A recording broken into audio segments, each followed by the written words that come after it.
જય સીતારામ, જય માતાજી। સ્વાગત છે તમારું મારી આજની રેસીપી વિડીયોમાં। તો આજ તો આપણે બનાવશું તલપાપડી, અને તલપાપડી પણ કહેવાય અને ચીકી પણ કહી શકાય।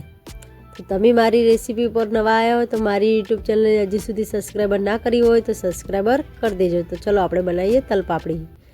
તે માટે છે ને મેં એક વાટકા જેટલા સફેદ તલ આવે તે લઈ લીધા છે, અને તે પ્રમાણે આપણે એક વાટકો ગોળ લઈ લેજો। ગોળનું પ્રમાણ હંમેશા આપણે તલ કરતાં થોડું વધારે રાખવાનું। તે માટે આપણે કઢાઈ લઈ લઈશું।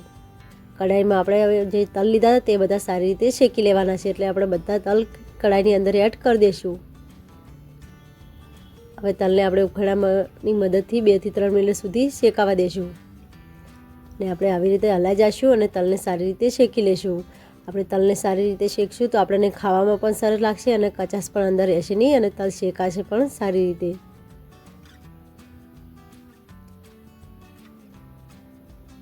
તો આવી રીતે તેલને આપણે ફરવી જઈશું અને સારી રીતે શેકી જઈશું। આપણા તલ જેમ જેમ શેકાશે તેમ અંદરથી પટપટ અવાજ આવશે, એટલે કે આપણા તલ સરસ શેકાઈ જશે।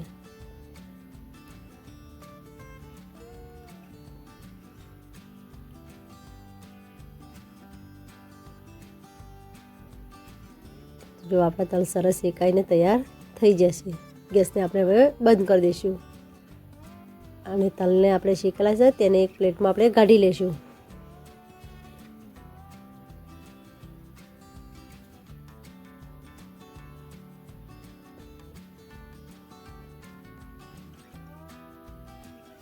હવે તલપાપડી બનાવવા માટે આપણે એક બીજી કઢાઈ લઈ લઈશું। તેમાં આપણે 1 ચમચી ઘી એડ કરીશું। ઘીને આપણે ગરમ થવા દઈશું।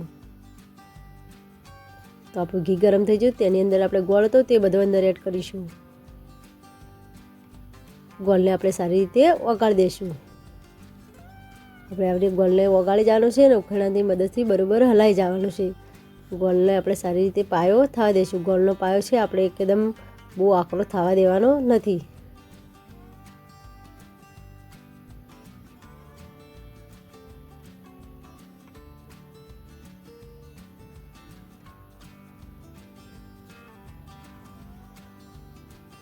આપણે ઉખેડાની મદદથી આવી રીતે હલાવવાનું ચાલુ રાખવાનું છે, કે એટલે આપણો ગોળ છે તે સારી રીતે ઓગળી જાય તે માટે।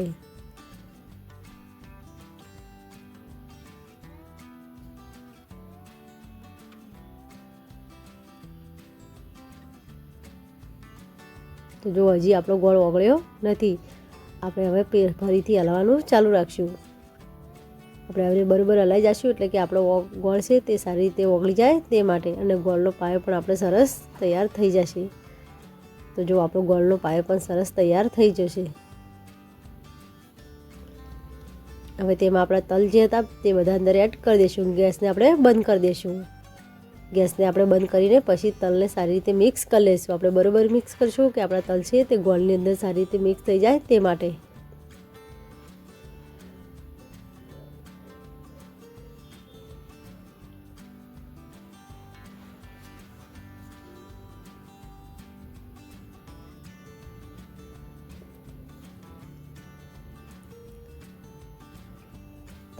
તમે આ તલપાપડીને છે ને તમે જેવી ખાતા હોય તે પ્રમાણે, જો કડક ખાતા હોય તો ગોળના પાયાને તમે કડક પણ કરી શકાય, અને પોચી રાખીએ તો ગોળનો પાયો આપણે બહુ કડક થવા દેવાનો નથી।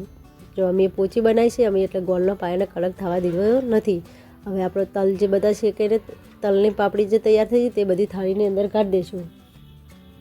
તેની અંદર આપણે થાળીની અંદર પહેલાં આપણે તેલ લગાવી લઈશું। તેલ લગાવવાથી આપણી જે તલપાપડી છે તે ચોંટે નહીં તે માટે, એટલે હંમેશા આપણે તલને પાપડીને અંદર થાળીની અંદર નાખતા પહેલાં આપણે તેલ સારી રીતે થાળીની અંદર લગાવી લેવાનું, કે આપણે તલપાપડી છે તે અંદર ચોંટે નહીં તે માટે।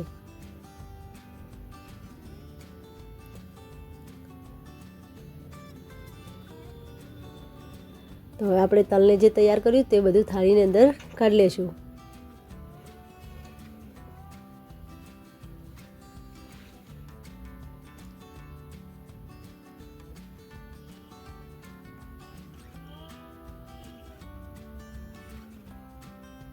હવે આપણે ઉખેડાની મદદથી આખી થાળીમાં સારી રીતે ફોળી દઈશું।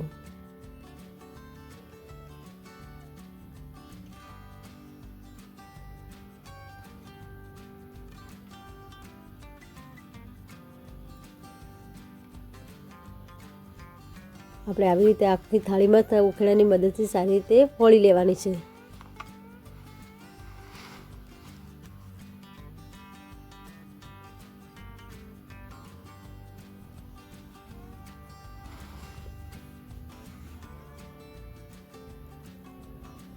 હવે આપણે વાડકી લઈશું, વાડકીની મદદથી પણ સારી રીતે આવી રીતે દબાઈ દઈશું।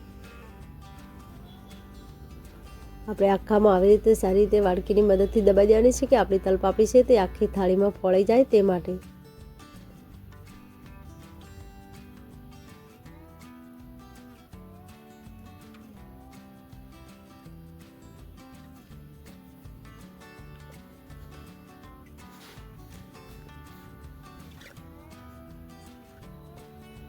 હવે આપણે કટ લગાવી લઈશું। કટ છે ને હંમેશા આપણે ગરમમાં લગાવીશું કે આપણે ઠરી જશે તો કટ લાગશે નહીં, તે માટે આપણે ગરમમાં કટ લગાવી લેવાના છે। પહેલાં આપણે ઊભા કટ લગાવીશું ને પછી આપણે આવી રીતે આડા કટ લગાવવાના છે। આપણે કટ આવી રીતે ફોરા હાથે જ લગાવવાના છે કે આપણે એકદમ લગાવી જશું તો આપણે તલપાપડીના કટ છે તે સારી રીતે પડશે નહીં, તે માટે આપણે આવી રીતે એક એક કરીને બધાને કટ લગાવી લઈશું। હવે આપણે ઊભા કટ લગાવી લઈશું।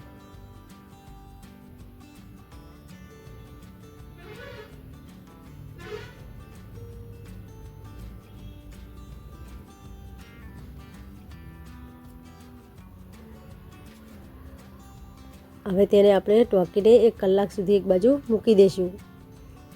આપણે 1 કલાક સુધી મૂકીશું એટલે કે આપણી તલપાપડી છે તે સરસ કડક થઈ જાય અને ફીસ પણ સારી રીતે ઉખડે તે માટે। તો જો આપણો 1 કલાક થઈ જશે તો અને આપણે જો આ ચક્કાની મદદથી આવી રીતે એક ફીસ ઉકાળીએ તો તરત આપણો ફીસ ઉકળે તેવા આપણી તલપાપડી બનીને તરત તૈયાર થઈ જશે।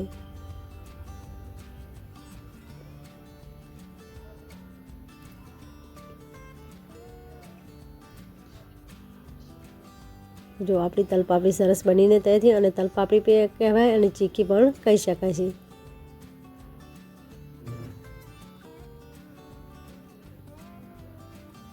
જો આપણી તલપાપડી સરસ એકદમ બનીને તૈયાર થઈ જઈ છે। તો તમે મારી રેસીપી પર નવા આવ્યા હોય તો મારી યુટ્યુબ ચેનલને હજુ સુધી સબસ્ક્રાઈબર ના કરી હોય તો સબસ્ક્રાઈબર કરી દેજો। તમારા માટે નવી રેસીપી અમે લાવતા રહીશું। મળીશું આપણે નવા રેસીપીમાં। જય સીતારામ, જય માતાજી।